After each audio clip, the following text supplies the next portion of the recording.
Live. Hello, everyone. Welcome to a new episode of Global Citizens. My name is Kelvin. I am the show's host, and of course, I am also its creator.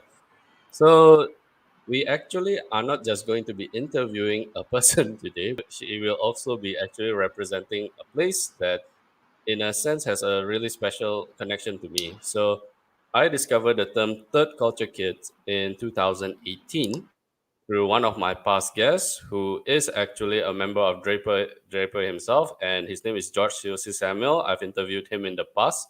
So yeah, at that time it was during a networking event held at Draper Startup House, and at that time it was called Tribe Theory. So yeah, I don't really want to get into the story of that as it involves several alcohol. So I will just jump into the actual issue, the actual focus today. So my guest for today is a dear friend of mine whom I had the privilege of knowing when she actually was starting her own entrepreneurship journey. So her name is Ming Xia Ho. So we just call her Xia actually.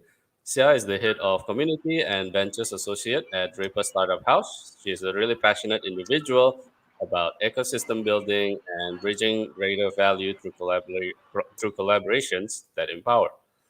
So, as I mentioned earlier, formerly tribe theory, it could be described as an informal, modern chamber of commerce, providing physical business hubs, educational service, venture capital, and technology service. It started in March 2018 in Singapore by the founder, Mr. Vikram Bharati. In case you guys are familiar with it, I've actually interviewed his sister-in-law, Sana Brenner. Shout out to Sana. So now Draper Startup House is a hostel for digital nomads to have a relaxed and productive and community strong workspaces in cities around the world. So without further ado, we will just be jumping to the very first question. But before that, hi Zia, how are you?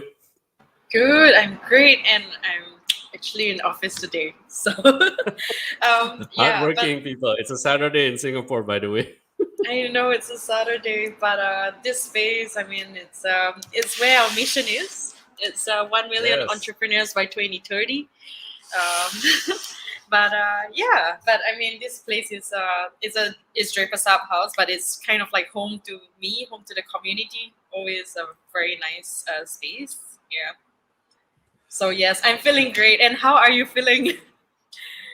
Uh, I'm very well, thank you. I'm really well, thank you. It has been quite a cool start to 2022. There'll be more stuff coming along, but I'll save that for the surprise later on. So, really appreciate you making the time today. And yeah, as I said, Draper, when its initial start, Tribe Theory has a really, in a sense, has a lot of memories for several of the people that I've ever invited on the show. Because not only that's how I met them, that's actually how we actually got to know each other. And at the one point, when even though we were all just trying to start out on our content creation journey, or entrepreneurship journey, we all started at Draper. And I know when you first started, you were doing insurance, right? Was it? I was actually working in an insurtech startup. That was Yeah. in Sorry about that. 2019. Yeah, Yeah. but I was acquainted with the place in 2018. Like similar to many people, who ended up coming here for events. I actually found out about the space through the back door, because back then, there was Esther who was painting the mural. It's a super beautiful and amazing mural, actually, of female empowerment and females in the STEM industry. So yeah, I actually ended up starting a conversation with Esther and learning about, wow, someone who's living her dream out by doing the arts. And to me, like, that's already very different from what you usually experience in Singapore, because realistically speaking, the arts is a luxury we cannot afford. Quoting someone. Yeah. Yeah. Yeah. We can't really afford that. I know how you feel. I know how you feel. All right. Yeah. So from I actually follow some of your things that you did. I know at that time you actually created art on a digital form. Is that the project that it is? I think it was during the pandemic, right? Yes, so I used to, yeah, definitely. So actually, this is one of the projects from 2020 when the pandemic first hit. Because, honestly, I felt really burnt out from work because it was, like 14-hour days, and suddenly everybody's completely remote on the computer all the time, right? And we were pulling together like so many different things at the same time.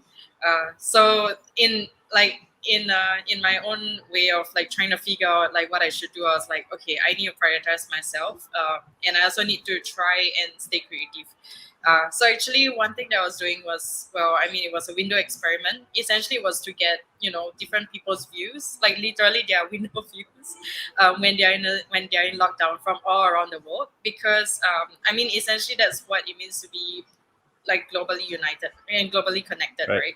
Right. So that's one of my favorite things because actually it was also one way to kind of reconnect with people that I haven't talked to in years. Who and initially it started out as an Instagram like experiment of like, hey, I want to do something. Can whoever's up for it send me a window view.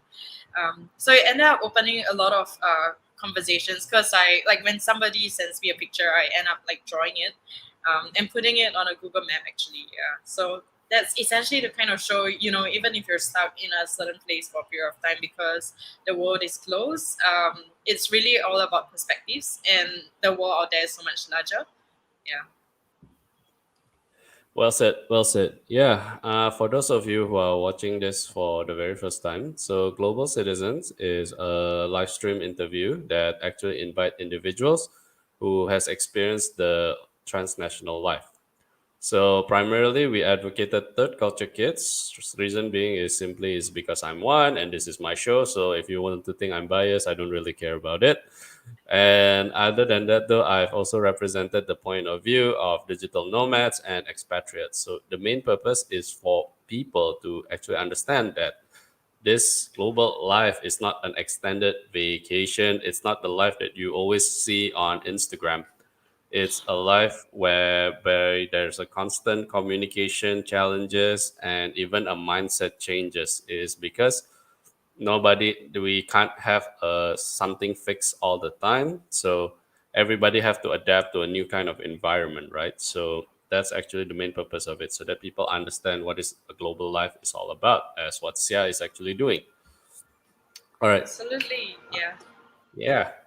So enabling 1 million entrepreneurs, that's the tagline for Draper, and I actually use it also for this episode title. So from your experience though, because I grew up in Singapore most of my life too, but the thing is that I'm an Indonesian. For your case, you're a young lady of Singapore origin and you grow up there, you know everything about Singapore. And as global as Singapore is, it's still just one country. How is your experience though when you have the ability to interact with the digital nomads and the individuals from around the country that has entered the door of Draper? Do you think it has changed you in any way? Absolutely. I honestly think it's life changing. So, background story as to how I ended up in Tartary in 2018, Draper Startup Yeah. House now. One thing was, you just see people carrying their laptops and traveling around the world, or like they're in a hostel but not partying. It's like actually the opposite of a party hostel. Yeah. So yeah, so I was so fascinated by it because it's this kind of thing is actually very unseen or very unheard of, especially in Singapore where generally a lot of the things go back to climbing the corporate ladder, right? And essentially status is always identity. So back in 2018, when I first saw this place, I think it was really the conversations with the people that I first interacted with. So the founders, the CEOs, the CTOs who are figuring out their life and like working on their own startup as well. So a lot of the times, especially even now as well, when I meet so many founders and especially if it's a networking event, sometimes they'll introduce themselves as, okay, my name is, and I'm a founder of XYZ company. And for me, it's always amazing to hear about like what people are doing, and they're so passionate about the problem that they're trying to solve.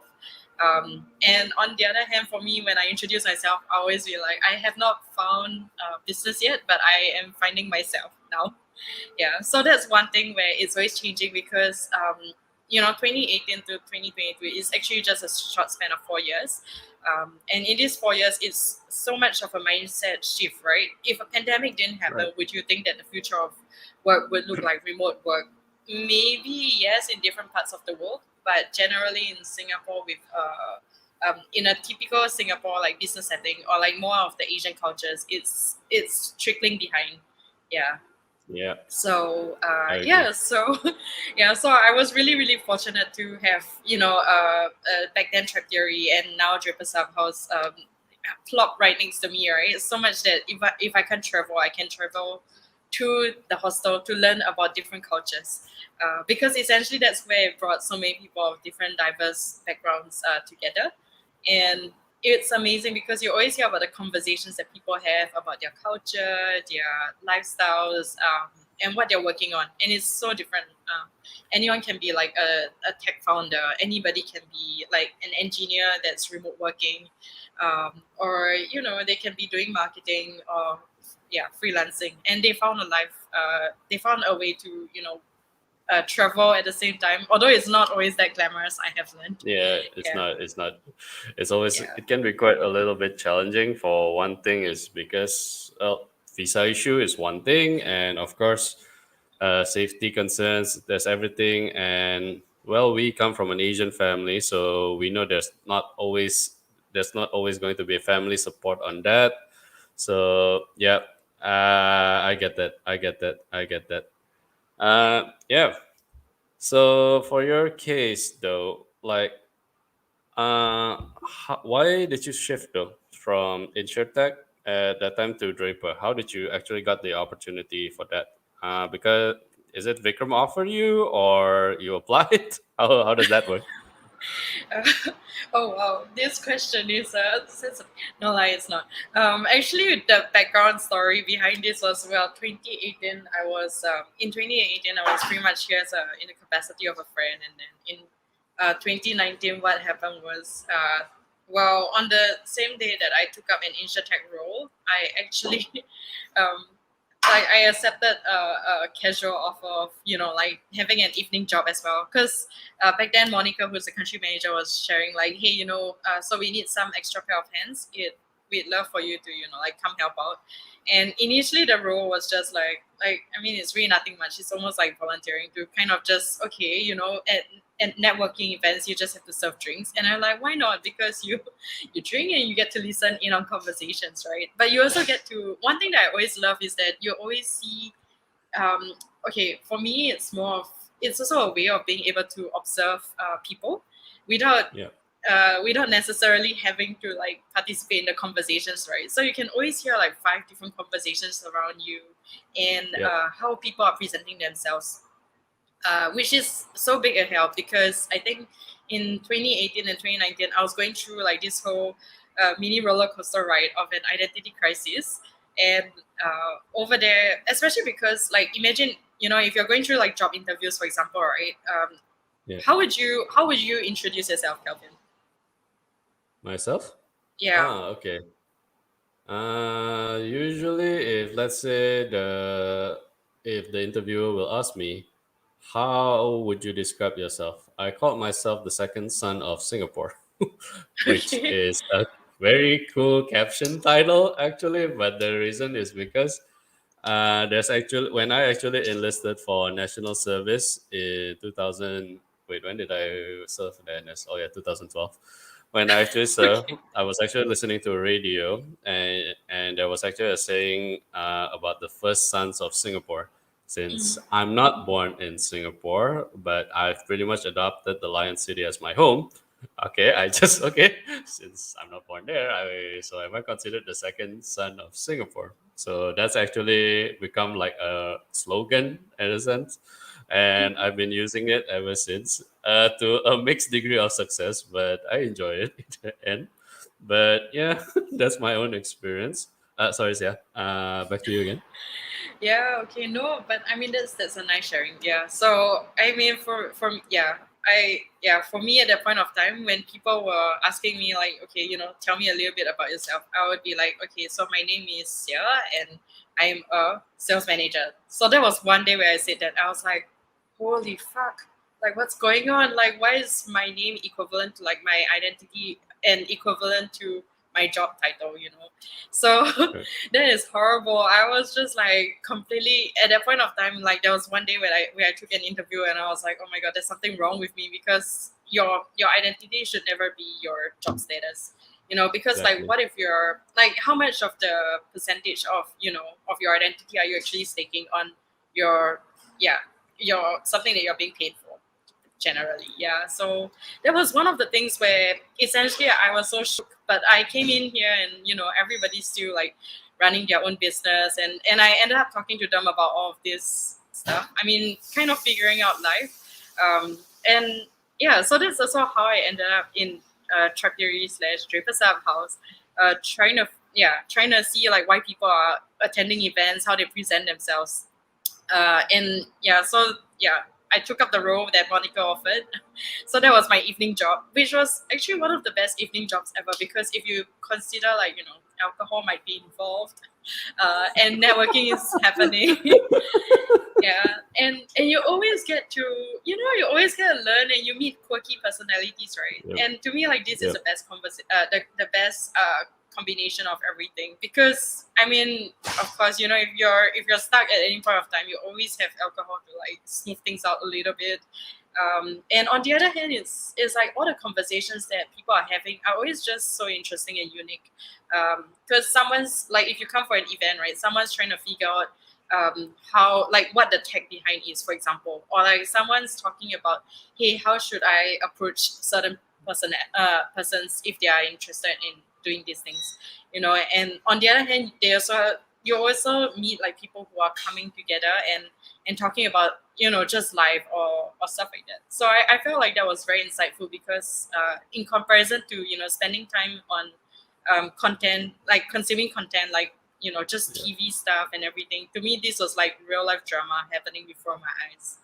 Yeah. So actually, that was me in 2019. Sorry, I know I went like a really long way back. No Uh, worries. No worries. This is yeah, no but worries. Yeah. No worries. Yeah.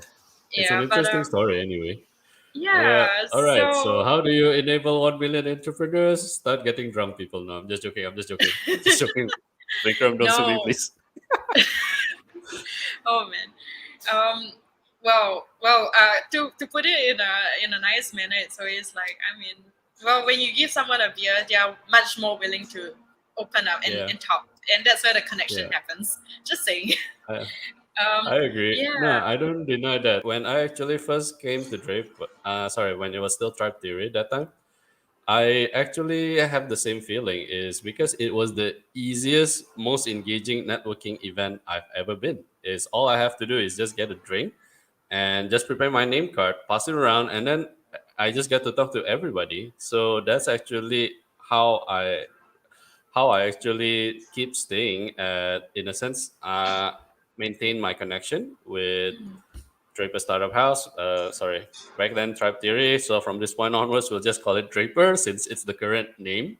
Yeah. Yeah, Okay. in fact, when some of the representative from Draper actually came, I think it was around late 2018. You guys converted and joined Team Draper's network in 2019, right? Some of his End guys of actually, 2019, early yeah. 2020. Yeah. Okay, okay. Yeah, at that time I was still there. I actually just came back to Singapore at that time. I don't think you were there. After that, I actually saw some of your representative, and she actually asked me at that time, so what do you like about this place, and how do you get to know it? So I actually just found it at that time through Eventbrite, and however, I enjoyed my first experience there so much that I keep on heading back to it. And kudos to Monica on that. Why that? Can I get a job too, like that? No, I'm just kidding. I'm just kidding, Monica. Yeah. Yeah, no. I think I know who you're referring to. So Katie Yeah, and Daniel, yeah, they were visiting the different track theories around, and yeah, Singapore was one of the key stops. Yeah. So yeah, that's pretty much it. In terms of how we ended up here. But I officially came on board full time on 2020 in 2020. Yeah. all Hearing right, about after it was pretty much like after a very good I think it was a very weighted decision that was made because essentially the day job and the evening job was quite different in terms of like their job scopes. So for example, day job was Insurtech startup, but you are mostly in the office, for example, and it's like imagine your 9 to 6 p.m. is in amongst four white walls, and then in Yeah, the it evening can be you quite have depressing. Yeah, it can be quite depressing. I it's it's not really depressing. Okay, fine. Actually, I mean, it's realistic. I mean, but it's always something that that's always advocated for. But on the other hand, when you are in it, you're just think like, okay, what am I doing here? Why am I here? What is my purpose? Oh, Yeah, so yeah, in contrast, it was also really like, yeah, the evening events that really made a push for me to decide to leave in the end, because I think when I was running events over in Draper Startup House, I think there was just so much more joy, because you know that, okay, your time is being put to good use. You are interested in learning. Every time you go there, there's always something new for you to discover. Yeah, right. yeah. Yeah, So yeah. I agree. I agree. I actually learned a lot about UI and UX through listening through people in Draper Startup House back then, more than actually going to a class about it. So I agree about that. I agree about that. yeah, yeah. So that was so important. I was like, I didn't know what UI UX was, or and at the very beginning, and then you have all these buzzwords. There was one day an angel investor came in. I was like, an angel. Cool. Yeah, Can you bless yeah. me, please? But no. Yeah, so that was something where I was still like starting to learn, because if you're in a very separate world in the corporate industry, right? There's a different kind of like business speak, but in the startup world itself, there's also its own kind of lingo, and if you don't understand it, is like, yeah, you won't be able to connect with the people so much. Yeah. Right. How important though is the network is for this kind of entrepreneurship? Is because there's a saying, it's not what you know, it's the people that you know. And do you think the Draper Startup House has already facilitated that, or is there something that can be done a little bit more on that? Right. I would like to think that we're consistently in a beta testing stage. Yeah. Right. So that's one thing, that's because we're always validating ideas, seeing like what works, what doesn't work. But since 2018, one thing that was done right was always not just seeing people as networks, but seeing people as human beings, in your life, Right. especially for the entrepreneurial journey. That is super important, because half the time you have entrepreneurs who come through the doors of Draper, and then actually sometimes they'll share that, from them quitting their banking job, or like their really fulfilling career, because they feel burnt out. It's not something that everyone back home can relate with, because it's like you had a steady flow of income, you had a stable everything, and suddenly you just jump into like uncertainty, especially in the world of entrepreneurship. So one thing that I really appreciate was the fact that people found resonance and belonging, in Draper. Yeah, and that was something that, I mean, that really struck a chord within, in the sense of like, it's all these little connections that people have, that actually keeps them grounded, or like keeps people grounded in general, where how at the end of the day, you know that you are supported, and that's also like one of the important steps to having good mental health, and having be able to push forward. Yeah. I agree on that. Okay, Sia, I'm gonna ask a little bit more about your role because it's a pivotal for what Draper is actually doing. You are the head of community, right? So, mind sharing with us a little bit more on what is your day to day job, the main objective of it, and how do you feel? How will you grow the community more, with to assist Draper to grow? All right. Wow, that's so many questions there. Okay, I'll try my Oh, best thank to you. answer all of it. But let me know if I miss on any. So okay. So feeling a little bit queasy with the head of community part, but essentially it's as the name kind of suggests, it's a very people focused role.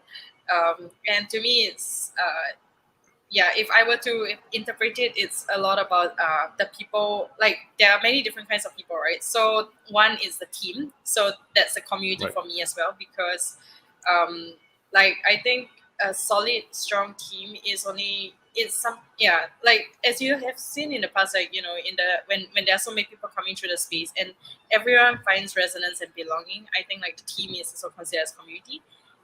And that's the first one, and the second one is the greater community, which is everybody that I've met through the doors of Draper. So with all of them, actually, one thing that so for me, the goal is always like connect, inspire, and empower, right? And Yeah. essentially, it's with the whole idea of enabling 1 million entrepreneurs. And how this is done is, to me, it's always like, okay, I'm really trying very hard to understand like the inspire and empower, because they all form the magic moments that creates all those sparks of somebody coming together to form a startup, in like if they're staying with us, for example, or somebody feeling stuck, but they, after an event, they get inspired, or after some conversations they feel like, okay, they kind of know where they're going next. um, and it's a very similar feeling that I experienced in the past, coming through the space. So a lot of the times for me, it's more of like I just want to see more Draper Startup House opening up around the world, because to me it's like everyone who might have been in my shoes before, like feeling stuck, feeling lost in the corporate life, or like in terms of identity and figuring out how to navigate through like a quarter life or life crisis, like where do they go, and I just thought that with more trippers out house around the world, it would be a better place. The world would essentially be a better place. And how I'm trying to do that, it's very much like also a work in progress for myself.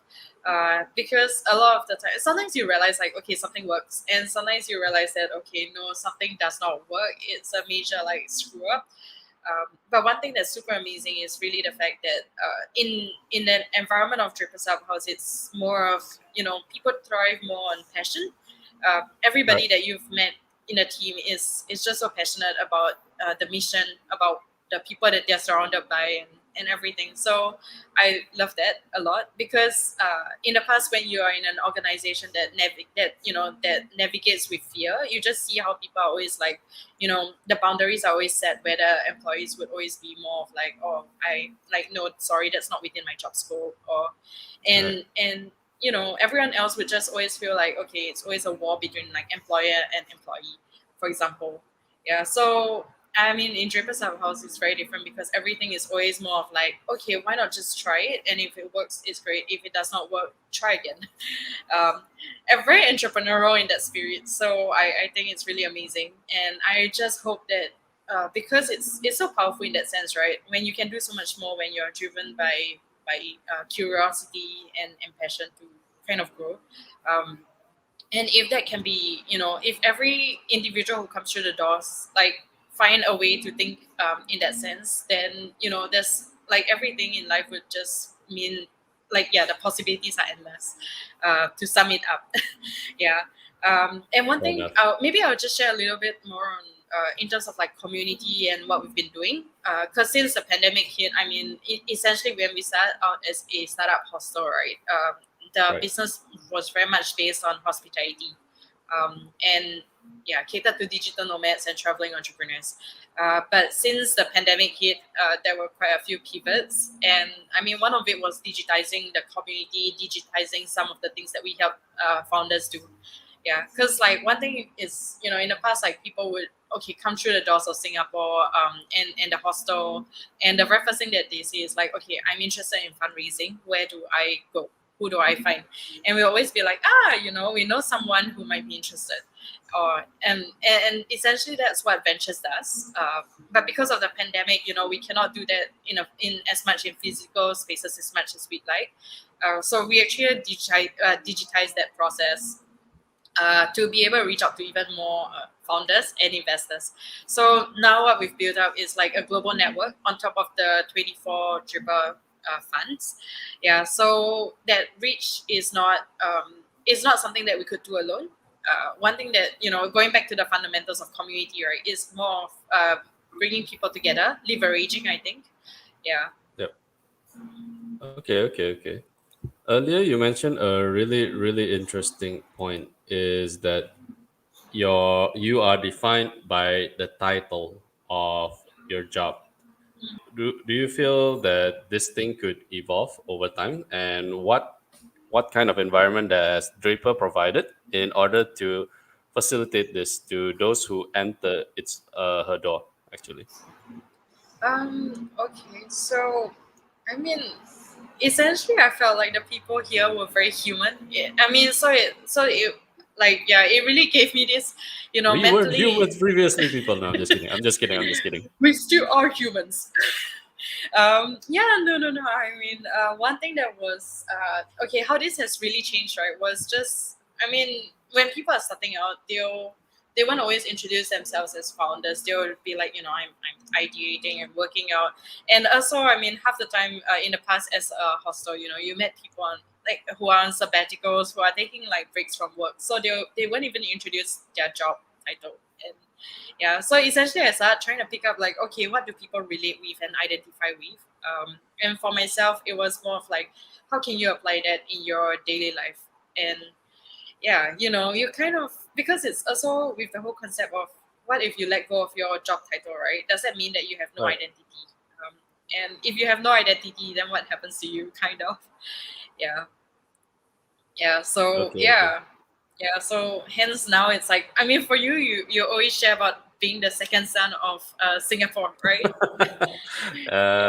Yeah, that's Yeah. that's one of the way. If not, third culture kid, or if not, I create content for third culture kid. So yeah, Yeah. in a Okay. sense, well, it's another side identity if you want to call it. I don't know how you address it, but Also known as uh, AKA. AKA open bracket. Yeah. Yeah, I get where you're coming from because I actually, I actually, I actually had that issue when I actually came back home to Indonesia. Is because at that time I didn't know who I was anymore. Is because any identity that I have to say, it is something that is based on label or based on stereotype. So as a result, it just became something that I said just to simply get people off my back, but I just don't feel satisfied about it. Hmm.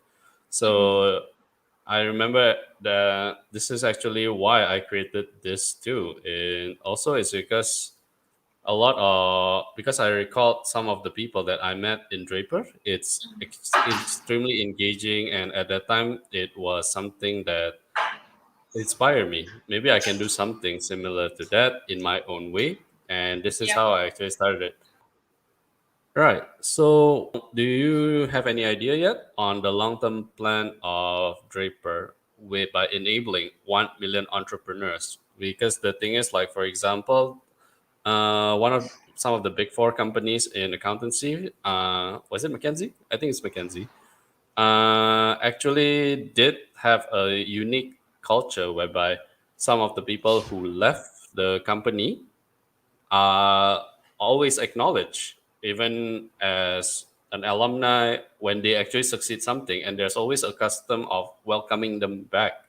So, what is the long term plan for Draper? With is there something similar to that, or maybe it's just because I don't think that you created this kind of very amazing system, and then just I just want to feel good that you have become an entrepreneur, a successful entrepreneur, right? Yeah. Yeah, so I think it's similar to what you said.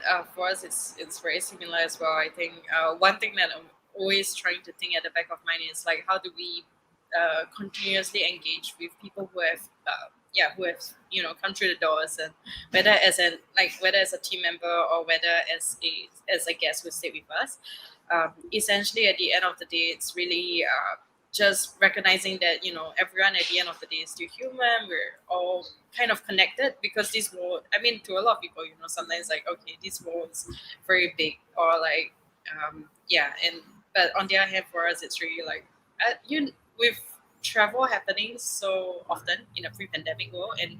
hopefully in a post-pandemic world, like, Yeah, you hopefully. never know whose paths you're gonna cross again. But that's so amazing, because it really shows you like the essence of like what a community is, right? Right. It's, yeah, it's bigger than what we really think. that we are. I mean, in Singapore, it's like, okay, you can always be in a bubble in the CBD, for example. But on the other hand, it's like, okay, with so many nodes around different parts of the world for Draper Startup House, for example, then what does that look like? And yeah, actually, we just, yeah, people who've come through the doors, we always welcome them back, whether as friends, as community members, as team members, anything. Yeah. All right. So connect, inspire, and empower. That's the tagline for Draper Startup House. I believe you guys are now available in 18 countries, is it? We are Or actually correct me if I'm in wrong. 21 Wow. listed locations and counting. We're about to launch a few more, so stay tuned on that. Yeah, so getting closer and closer to our goal of enabling 1 million entrepreneurs. Yeah. Well, congratulations. I'm looking forward to it. Okay, so how does this tagline actually unify the entire family of Draper Startup House, the entire network of it? Because you guys have people definitely not just from one ethnicity in one country, right? So there's a lot of different mindsets to it. There's definitely going to be ups and downs about it. So how do you feel the taglines that the guiding has been a guiding principle for Draper Startup House? Right. Okay. Oh, that's a really good question. I mean, one thing that primarily, the space and the people have got together is diverse-minded individuals. That's something that definitely see coming through the space. And apart from all of that, is the conversations that I had. Right. To me, it's one thing that's really grounding. For example, was like when I was in Croatia running a Draper Startup House pop up last year. Actually, what happened was hearing something that was similar to a problem that a founder in Singapore is experiencing. And I'm like, hey, actually, there are more similarities than differences in this world. Because, for example, Croatia is like so small country. It has four. I mean, it's large in terms of like the availability of land, but globally, but in its country, there's 4.7 million people. In Singapore, we're not too far away. We have about 5.7 to 5.9 million. Yeah, so I was Yep. like, hey, both are, heavy on hospitality and tourism as well. So there are so many different things where it was helpful in perspective. And um, even though all the founders that you meet are so different in their ways of thinking, at the end of the day, they are united in the sense where they are looking at a problem to solve and how they can go about doing that to make the world a better place. Yeah, yeah. That's So it. Well said. we are actually more connected than we think we are. Well said. Well said. One of the most memorable thing I recalled when I actually visited Draper in 2018. At that time, that was before I left Singapore to return to Indonesia. Yeah. Was you guys were having a unique event where there's a barbershop. I can't recall what's the name though. Apologies on that. Do you remember? I don't really recall, but yes, I know that there was a barbershop event. Yeah, for Yeah. the month of November, I think. Isn't it like a Correct. Correct. November event? Yeah. Yes. Correct. Correct. It was November. Okay. One of the signature thing that I know about Draper Startup House when it was still Tribe was, of course, the networking event that you guys will do. It's how I actually met you. It's how I actually met several member of the people that I've ever invited on this podcast. I've mentioned you guys so much. I think I should get paid for it, but okay, never mind. I don't say anything on that. Okay. So, how do you feel though that uh, even though it's just a simple event, how do you feel that this has helped Draper to actually grow? Is because at that time, every single thing that it always seems to have a perfect synergy whenever I visited the location for any of the event. How do you think this has helped Draper to grow actually? I think it's a really nice place for ideas to be tested out.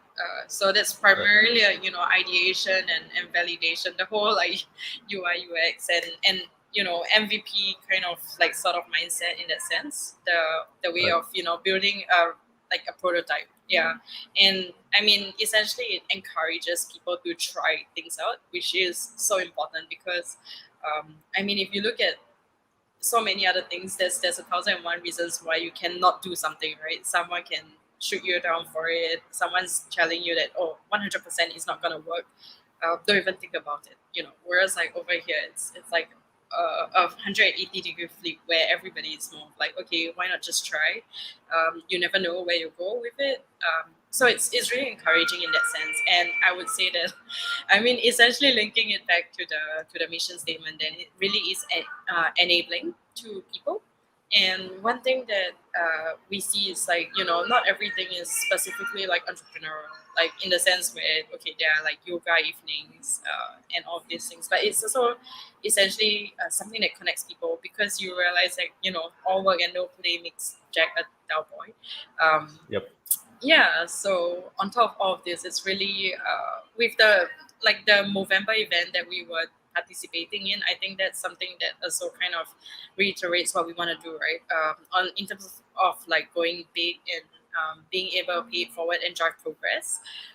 So that's kind of like how the ecosystem is formed because it's not just about like people coming through the doors and like there's no follow through or yeah, or you know, like we never ever see them again or stuff like that. So those are things that we're working on building essentially as a community around the whole world. So you realize that okay, people who've come through the doors, they will we'll see them again somewhere someday, whether it's through a Draper Startup House or in the Draper ecosystem. So that's one of the things as well. Well said. Okay, okay. That's really interesting. All right. So this is going to be my last two questions. Okay. So the first one is this: Do you believe that? Do you believe that the connection that you forge through this activity is actually what creates a stronger business relationship? Because that's one of the main function of Draper, aside from being a startup hostel, is that it is as a space to connect the community, right? The community of to Yeah. create a community of entrepreneurs. And I know quite a handful of individuals. One of our dear friend, I've actually invited his boss, whom I actually know through a networking event too. So unexpectedly, that is how we never realized how interconnected we are. Hmm. So do you feel that this bonding activity that Draper has empowered is actually what create that bond that allows individuals of different background to work together? Absolutely, yeah. I mean, okay, this is gonna sound really strange, but where else would you see investors in their socks or like founders in their pants, like you know, just wearing shorts and t-shirts in a hostel without? Yeah, I mean, okay, the reference that I'm making is okay, you know, back in No, 2018. yeah, Yeah, I you and know I that. both know. I I remember mean, that. I remember yeah, that.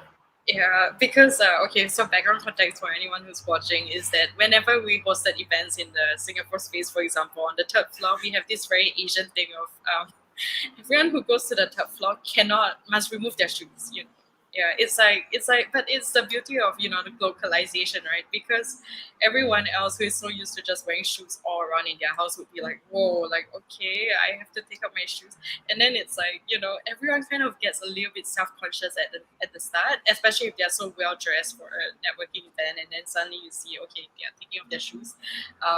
But that was really amazing, right? Because you get people to do like really unconventional things or things that they would least expect. And you kind of see at the start it's a little bit of discomfort, but later on they are much faster in opening up, right? Because it's a little bit of an intimate moment. But this is also something that I'm trying to figure out. Like in a post-pandemic world, how can we make sure that you know this is something that can be continued on in the sense where we are able to create that those moments that are a little bit more intimate for people to be more willing to open up and be vulnerable and to share about their struggles, their challenges, and even celebrating their wins with them. Because that's something that we really emphasize on, right? Like, yeah, otherwise, like, you know, in a professional industry or in a WeWork, you're never ever going to see people in their Yeah, socks, just saying. yeah. Yeah, that Yeah. was So strange even for me. And I'm an Asian, by the way. I've only grown up in Asian country. That was strange even for me because I recall what you said at that time when the first event that I attended. It wasn't November. It was, I think, was it happy hour? I can't remember. So when I came there, and I think it was Monica who told me, you need to get off. You need to take off your shoe to go upstairs. I'm like, excuse me, is it okay? Because this is supposed to be like, I thought it was something a little bit more formal. But the thing yeah, yeah, it's not. It's not. I yeah, remember that it was really strange to me. And yeah, when the profile of the people that I actually met, just to let you guys know also, during this event, there could be people from outside and there will be people who are staying at Draper at that time. So when I actually got to know some of the profile of the people that I'm talking to, I'm like, wow. And we all are in our socks, shorts, and yeah, that was really strange to me. But yeah, I think that's the endearing part about it. yeah, yeah. But that's the whole point. I mean, like, you feel more like a home rather than a house, for example, right? And that's also the amazing part where it helps people to connect a little bit better. In a sense where it's more warm than feeling cold in at any point of time. Yep, agree about that. All right, Yeah. Sia, this is gonna be your last question. Right. Okay, so what is we know that Draper's mission is to enable a million entrepreneur by 2030, right? How are you guys doing it now? I mean, I know the network is continue to expand, Okay. but aside from that, what are you guys ensuring to make sure that you guys stick to the target? And also, is there any other plans past 2030, or currently you guys are just focused on this one? Um, I mean, yeah. Well, 2030 is a goal, but essentially, I mean, even after we hit a million entrepreneurs, like the world would be even better if we hit a billion entrepreneurs, for example.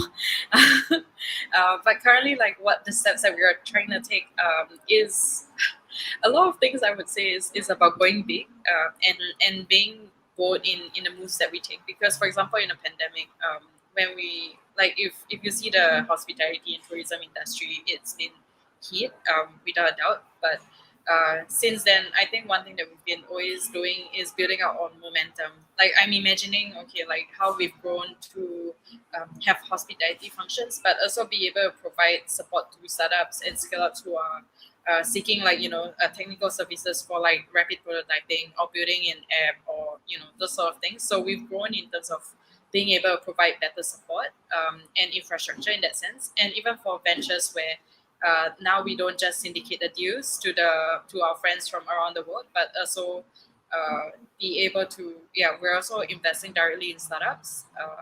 So we launched a fund last October during the pandemic, and then the last thing is we still have the hospitality part. But essentially, what you're seeing is like the big picture is really being able to provide support throughout the entrepreneurial journey even better. To founders and people in the startup ecosystem, so that at the end of the day they can get the kind of support that they need and they want, beyond beyond coming through our doors. At least like this is virtual event, but for me the end goal as a community builder or someone in the ecosystem, it's really like the only success uh, that comes out of it is really when people connect on a personal basis. I'm super happy that we've been able to facilitate so many conversations. I mean, some of them we don't even know, but from the community, like people have just shared about being able be able to reach out to someone from different parts of the world. Like now we're about to be launching in three really interesting locations, actually, and that's something that we've always been yeah that's something that we're still continuously doing, because we want to help not just the global community but also the local communities to be able to help entrepreneurs who previously couldn't travel, or previously weren't able to get out of where they are, and now they have access to that support. All right, looking forward to that. Can you tell us what are the three locations that you just said, or no, or it's still a surprise? Um, Actually, it's not really a surprise anymore. It's available. It's actually listed on our website now. And but it's more. Actually, no. I will. Yeah. Stay tuned for more details. Yeah. All right, all right, all right. Okay, is there any new upcoming events for Draper, either by virtual or live location? Oh, cool. Yeah. So live location, we actually have so much things happening.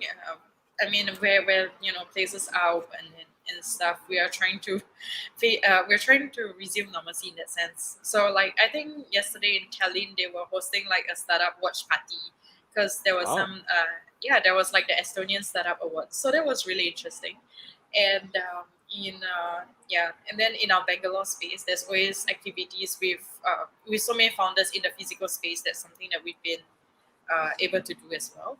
And then in Singapore, we are going towards we'll be hosting like our first event in the last 7 or 8 months. First physical event in the last 7 or 8 months, and this will be on angel investing for females. Yeah. So everything that's still pretty startup related. But apart from that, I mean, the space remains open for the community. Whoever is in Singapore, we are inviting startup founders, entrepreneurs, and just curious people who are ideating to come and check out like Draper Startup House as well. Yeah. it's on the 7th or 8th month, right, of 2022. So no. As in like the event is actually happening next week. Yeah. So it's like seven Oh, or 8 months since we hosted a oh, physical okay, okay. My event. apologies. Yeah, Oh, no I thought you worries. guys will be having an event in July or August or No, something. no. I could, Oh, yeah, well, I I could. mean, well, in February we're about to. Okay, yeah, there's so much things happening. February we're about to launch it in South America, and then in March we are hosting a Draper University hybrid program in Argentina. Yeah, Okay. yeah. So those are Oh, like the okay, larger okay, events. Yeah, and okay. it's gonna be a super exciting year. If there's already definite dates, I can book my ticket to head back there. But okay, never mind. Yeah, I mean Uh, South America is calling Argentina as well. we'll look into that. We'll look into that. Yeah, All right. yeah. All All right. right. So, I always want to end the show with gratitude. So, what have you been grateful about your experience with Draper Startup House, and what do you hope to accomplish about from her, or even for yourself, moving forward? Oh wow. I would say that I'm grateful for every opportunity that I was given to grow in and I was empowered to pursue it with more with being courageous in that sense. Yeah. So I mean it's something that I feel like more people in the world should get to experience in the sense where like what if you're driven what if you're fueled by passion rather than by fear, Yeah. um, you'll be so much more encouraged to try. You'll be so much more curious. The amount of things that you can learn if you open your mind to be able to broaden perspectives. Yeah. So I would say that I'm really grateful for being able to not just in theory have a global mindset when school taught us that, but be able to see it happening in real life. And be able to like live through all of these experiences. It's really grounding. Yeah. All right. So I'm grateful, for the connections, like meeting you and meeting all the other people who slowly helped me to level up and encourage me to. Yeah. All right. All right. Okay. So that's all the questions that I have. So before I end it, I just want to give a little shout out to some of the people in Draper, especially to Vikram for actually giving the green light for me to do an episode on Draper. I've been wanting to do this for a while, but yeah, sometimes times just doesn't work in our favor. But finally, I get to do it, and I'm actually most delighted that Sia is actually the one that's representing the Draper to actually discuss about this place. So yeah, other than that, uh, I just definitely need to express my gratitude to Sia for making the time here today. It's Saturday in Singapore, and she actually come to the office. So thank you so much for making the time today. Yeah, thank you for having me on, and thank you for your questions. I mean, they made me think a lot more as well. So I guess, yeah, definitely after this conversation, I'm gonna have like more food for thought to think on a Saturday. But I enjoyed it. Yeah. All right. And with that, that's the end of episode 113 of Global Citizens. So if you're interested to support this channel, you can check out at my Buy Me a Coffee. And other than that, yeah, we just welcome the new year. So I hope it's going to be a good start to everybody. And do stay safe, take care, and hope 2022 is going to be better for you. Bye. Bye.